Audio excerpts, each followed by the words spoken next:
Mr. President, I rise today to introduce the Stand Against Violence and Empower Native Women, Save Native Women Act.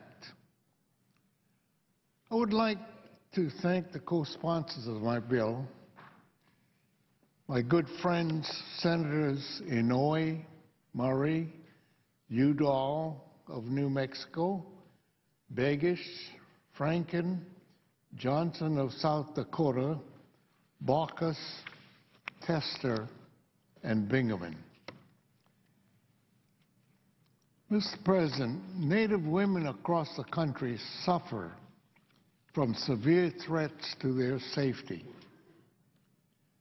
According to a safety study by the Department of Justice, 2 in 5 girls and women in Native communities will suffer domestic violence, and 1 in 3 will be sexually assaulted in their lifetime.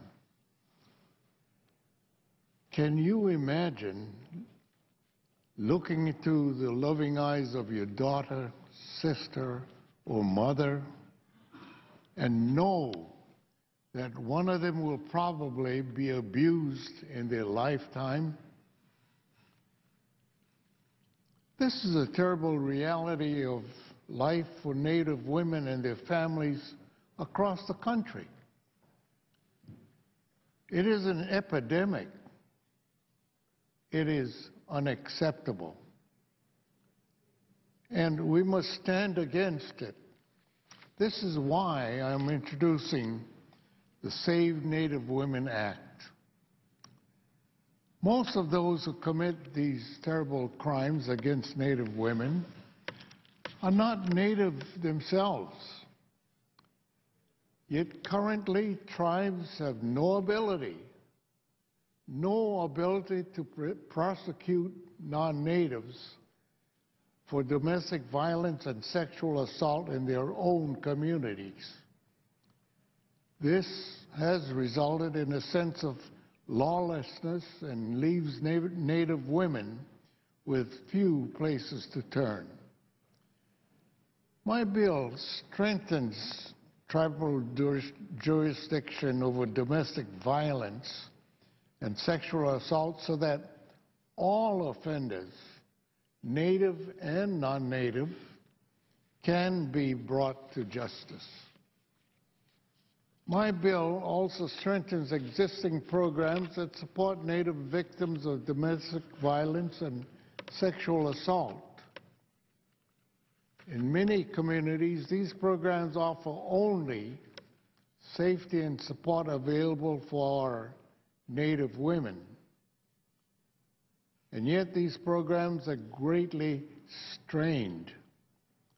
This bill provides programs with more flexibility and tools to address their most critical needs. Finally, my bill addresses the disturbing trend of sex trafficking in many Native communities. I have included provisions that improve data gathering and strengthen programs to better understand and respond to sex trafficking of Native women. I have worked closely with tribes, tribal organizations, and federal agencies to develop this bill. We should not let the next generation of young Native women grow up as their mothers have in unbearable situations that threaten their security, stability, and even their lives.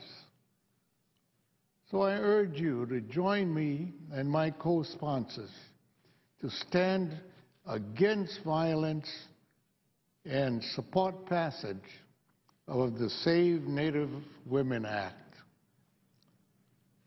Mr. President, I ask unanimous consent that the text of my bill be printed in the record.